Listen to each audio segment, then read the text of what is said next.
आके दीप प्रज्वलित करें कार्यक्रम की विधिवत शुभारंभ के लिए। पीछे पीछे कर देता थोड़े से पीछे सब खुले खुले जाओ, ये पीछे हो जाओ। मैं अनुरोध करूंगा श्रीमान राकेश कुमार जी से आप आए और दीप प्रज्वलित करें। चेयरमैन है आप एक्सपो मार्ट के, एग्जीबिशन सेंटर जो पूरी दुनिया में भारत का नाम रोशन कर रहा है और सारे बड़े बड़े मिनिस्टर प्रधानमंत्री सब यहाँ आ चुके हैं। आपकी देखरेख में ही वहाँ सारा कार्य देखा जाता है। आप चेयरमैन है वहाँ के। मैं अनुरोध करूंगा पवन खटाना जी से आप भी आए दीप प्रज्वलित करें। अनुरोध करूंगा ब्रह्मपाल नागर जी से आप भी आए दीप प्रज्वलित करें। राजीव मलिक जी आपसे भी अनुरोध है आप भी आए दीप प्रज्वलित करें। राजीव प्रधान जी, मनोज बाबू जी कलेक्टेड से हैं, आपसे भी अनुरोध है आप भी आए दीप प्रज्वलित करें।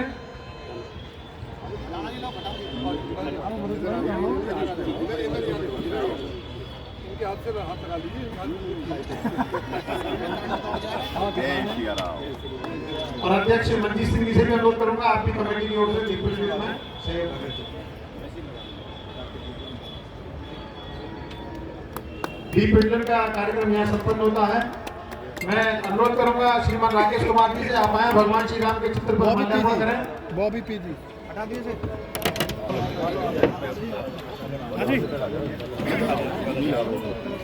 एक मिनट में खुले खुले कर लेना बेटा, फोटो बोल के करवा लेना फोटो। सर इधर देख लीजिए। ये सर एक मिनट बस। जय श्री राम। खटाना जी से आप भी आए और माल्यार्पण करें।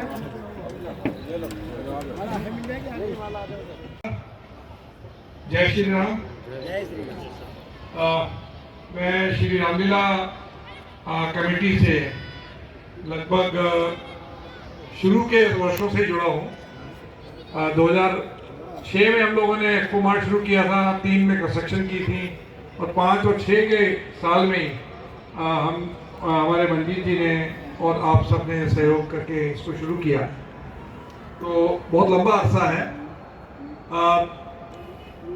आज के कार्यक्रम के हमारे अध्यक्ष सरदार मंजीत सिंह जी, रामलीला कमेटी के अध्यक्ष, विजेंद्र सिंह जी आर्या, मनोज गर्ग जी, सौरभ बंसल जी, हमारे एडवोकेट मुकेश शर्मा जी, विनोद कसाना जी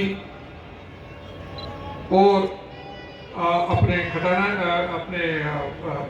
रविंद्र भाटी साहब और पूरी श्री रामलीला कमेटी की टीम, आप सब इसके बधाई के पात्र हैं। सोसाइटी में काम करना, सोसाइटी में रह करके अपना व्यवसाय करना, वो सब लोग करते हैं, लेकिन अपने व्यवसाय के से समय निकाल करके अपने समाज को वास्तव में वापस करना, ये एक काम ऐसा है जो पशु और मनुष्य दोनों में विभिन्नता बताता है। पशु भी रोज अपना खाता है, जुगाली करता है, सो जाता है और अगले दिन फिर वही करने लगता है। और मनुष्य में इतना ही है कि वो एक सामाजिक प्राणी है और समाज के लिए वास्तव में उसका कोई कर्तव्य है और समाज के लिए कुछ वापसी उसे करनी है, ऐसी सोच मनुष्य की हमेशा रहती है।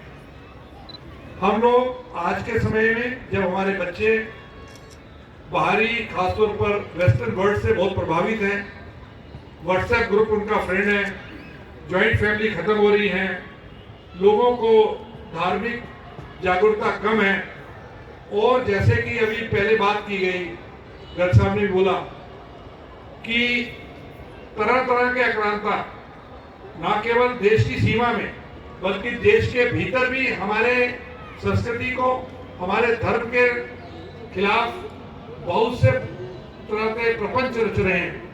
तो ऐसे में अपने बच्चों को, हमारे आने वाले युवा को इसके प्रति जागरूक करने का एकमात्र तरीका यही है कि हम समाज में समय समय पर इस तरह के कार्यक्रम करें, उनको साथ में जोड़ें और उनको इसके प्रति ऐसा सजग करें कि उनको ऐसा महसूस हो कि वो वास्तव में एक गर्व महसूस करें।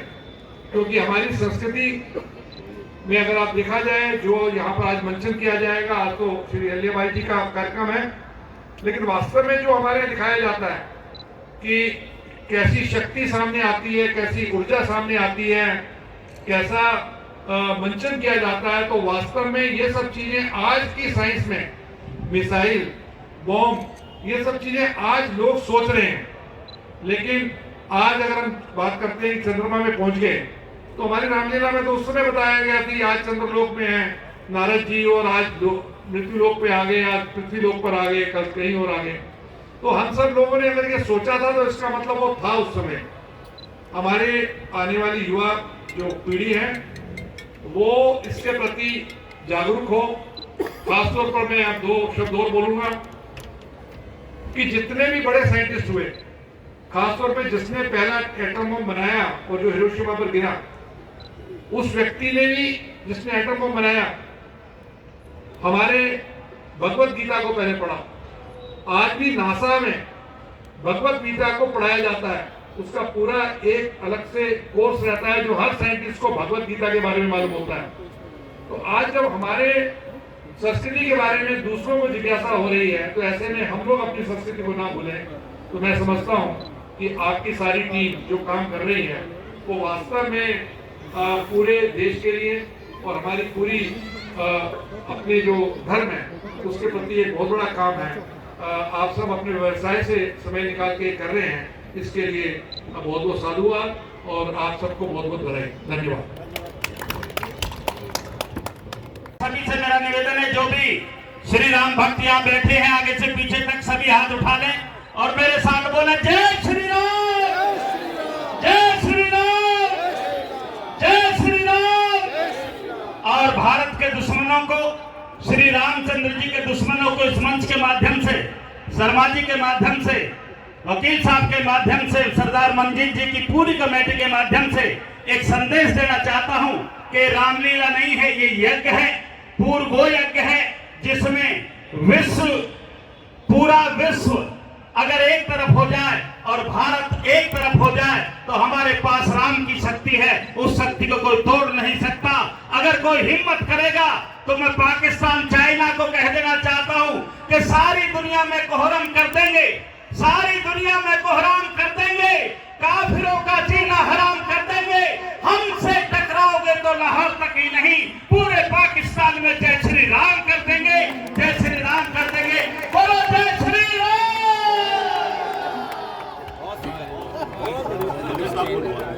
करूंगा राजीव मलिक जी से, आप भी आए और हमारा मार्गदर्शन करें। सभी की पावन उपस्थिति को मेरा नमन। इस भव्य और दिव्य आयोजन लीला मंचन की पूरी सरदार मंजीत सिंह जी की पूरी कमेटी को भी प्रणाम। एक शब्द है बहुत छोटा सा जिसका नाम है राम। ये सुनने में और पढ़ने में ऐसे लगता है कि इससे छोटा कोई नाम नहीं, लेकिन जब आप इसके नज़दीक जाओगे और अपने निकट इसको लेकर के आओगे तो संसार में और दुनिया में इससे बड़ा कोई नाम नहीं होता। नामों में नाम, राम का नाम, बाणों में बाण, राम बाण, राज्यों में राज्य, राम राज्य। सैकड़ों शासन व्यवस्थाएं दुनिया के अंदर आई, लेकिन एक ही उदाहरण के रूप में शासन व्यवस्था का नाम लिया जाता है पूरी दुनिया में, और उसका नाम है राम राज्य। 1 मिनट आपकी लूंगा। वनवास के दौरान चित्रकूट में भगवान राम, माता सीता और लक्ष्मण जी जब प्रवास कर रहे थे तो दिन का समय था। लक्ष्मण जी नदी से पानी लेने के लिए गए थे।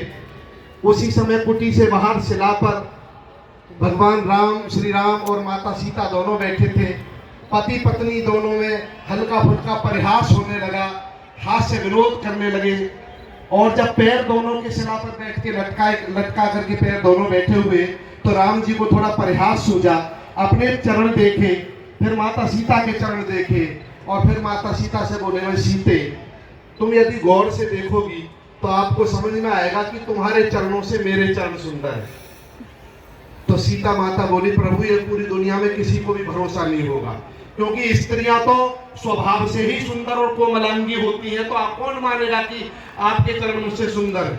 जब दोनों में ये जगह होने लगी कि मेरे चरण सुंदर या मेरे चरण सुंदर, तभी लक्ष्मण जी आए नदी से पानी लेकर के और भगवान राम बोले, अरे भाई लक्ष्मण ये घड़ा रखो यहाँ पर, आप यति हो, ब्रह्मचारी हो, आप साधु हो, संत हो, सेवक हो, इसलिए हम आपके ऊपर ही छोड़ते हैं। जरा बताओ, हम दोनों ने चर्चा चल रही है कि मेरे चरण सुंदर या सीता के चरण सुंदर।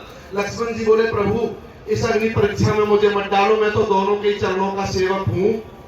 लेकिन जब ज्यादा भगवान श्री राम ने जिद की तो फिर वो बोले प्रभु बुरा मत मानना, चरण तो माता सीता के ही सुंदर है। अब जब माता सीता के चरणों की प्रशंसा हुई तो सीता जी प्रसन्न हुई, बोले मैं पहले ही कह रही थी मेरे चरण सुंदर हैं। राम जी थोड़ा सा शांत हो गए। लक्ष्मण जी ने राम जी का चेहरा देखा, फिर बोलेंगे भाई माता सीते आपको भी अत्यधिक प्रसन्न होने की आवश्यकता नहीं है। ये माना कि आपके चरण सुंदर हैं, लेकिन आपके चरण तभी तक सुंदर हैं जब तक आपके चरण राम जी के चरणों के पीछे हैं।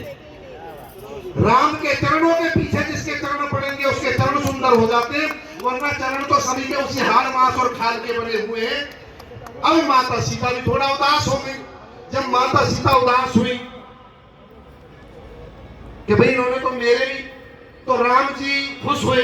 तो लक्ष्मण बोले प्रभु आपको भी अत्यधिक प्रसन्न होने की आवश्यकता नहीं है। माना कि आपके चरण सुंदर है और सीता के चरण आपके चरणों से सुंदर हैं, लेकिन आपके चरण भी तभी तक सुंदर है जब तक आपका आचरण सुंदर है। आपके आचरण से आपके चरण सुंदर हैं, इसलिए भगवान राम का आचरण ही हम सबके लिए ग्रहण करने योग्य है। हम सब आए हैं उनका लीला मंचन, ये कैसा नाम है, ये कैसा व्यक्तित्व है जो लाखों वर्ष बीत जाने के बाद में भी एक फिल्म को 4 बार देख लेते हैं हम, और टीवी पे यदि वो 5 बार आ जाए तो हम चैनल बदल देते हैं, लेकिन ये नाम कभी पुराना नहीं होता, ये मंचन ये लीला कभी पुरानी नहीं होती, हमेशा उसी उल्लास और उत्साह के साथ हमेशा हम देखते आते हैं। बोलिए जय सिया राम, बोलिए सच्चिदानंद भगवान की। कड़ी में मैं आमंत्रित करूंगा पवन खटाना जी को, आप भी आए और मार्गदर्शन करें।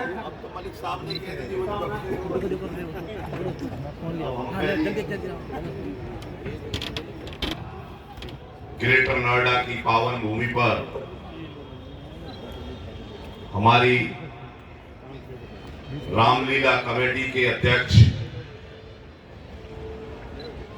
बड़े भाई, हमेशा हमको आशीर्वाद देने वाले सरदार मंजीत सिंह जी और आपकी समस्त टीम, सबके नाम लूंगा तो टाइम नाम में निकल जाएगा। बड़ी वृद्ध टीम है और इसे कहने में कोई हिचकिचाहट नहीं कि गौतम बुद्ध नगर में एक भव्य रामलीला का जो आपने कार्यक्रम पिछले दिनों से चलाया हुआ है, हर वर्ष की भांति इस वर्ष भी बहुत सुंदर कार्यक्रम आपका है। हर्ष और उल्लास के साथ में हम यहाँ पर पहुंचे हैं। आपका दिल की गहराइयों से भारतीय किसान यूनियन परिवार की तरफ से, पूरे देश के किसान और मजदूरों की तरफ से, उन दलित पिछड़े और वंचितों की तरफ से जिनकी आवाज राम है। राम उनके थे जो सबसे पीछे थे। उन्होंने कहा कि मेरे राम राज्य में कोई भी व्यक्ति अपने आप को अछूत ना माने, अपने आप को दूर ना माने, ऐसा ना माने कि मैं राज्य से कहीं दूर हूं। और उन्होंने सबकी बात सुनी। आज की हकीकत कुछ और है। उनको राम से प्रेरणा लेनी चाहिए कि राम राज्य की स्थापना अगर करनी है तो हर पिछले लास्ट पंक्ति के बैठे हुए आदमी से भी उतनी ही बातें करनी चाहिए, उनके इतने ही विचार लेने चाहिए जितने की अग्रिम पंक्ति में बैठे हुए के हों। मैं पुनः एक बार आपका बहुत बहुत धन्यवाद समस्त गौतम बुद्ध नगर की टीम की तरफ से बहुत बहुत दिल की गहराइयों से धन्यवाद करना चाहता हूं कि आपका ये कार्यक्रम हम सबको एक नई ऊर्जा प्रदान करता है। और हम भाई 0 पॉइंट पर बैठे हैं। जब पता चली कि अध्यक्ष जी के यहाँ प्रोग्राम है, 10वां दिन है आज, हम गांव में नहीं गए, अपने घर नहीं गए, लेकिन रामलीला में श्री राम के श्री चरणों में प्रणाम करने के लिए और आप सभी भाइयों का आशीर्वाद लेने के लिए यहाँ पर आए हैं कि हमारे गौतम बुद्ध नगर के किसान और मजदूरों की जो समस्याएं उनका भी समाधान हो और इसी रामलीला के मंचन के दौरान ही सब कार्य पूर्ण हो जाए। इन्हीं आशाओं और अपेक्षाओं के साथ आपको पुनः बहुत बहुत धन्यवाद, बहुत बहुत शुभकामनाएं और बहुत बहुत बधाई। जय श्री राम।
करती हो, आज मुझे भी करने दो।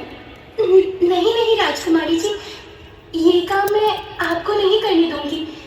ये काम तो हमारा है और हमें ही करने दीजिए। अरे दासी, हमारा और तुम्हारा क्या लगा रखा है? सुन, तुम भी नारी हो, मैं भी एक नारी हूँ, और नारी अर्थात हर स्त्री को अपनी घर गृहस्थी का काम आना चाहिए। आदर्श नारी वही होती है जिसको घर का चौका बर्तन, साफ सफाई, परिवार की देखभाल, बड़ों की सेवा और पति की सेवा के साथ हर आज्ञा का पालन करना आना चाहिए। इसीलिए तो स्त्री को घर की लक्ष्मी कहा जाता है। जिस स्त्री को ये सब नहीं आता है तो उसके माता पिता को ताने मिलते हैं और कहते हैं, पता नहीं इसको माँ बाप ने क्या सिखाया है। रानी जी ने देख लिया तो हम पर बहुत नाराज हो जाएंगी। मैं अपनी माँ को अच्छी तरह जानती हूँ, वो नाराज नहीं होंगी बल्कि और खुश हो जाएंगी। वो तो खुद मुझे प्रेरणा देती रहती हैं घर के कामकाज की।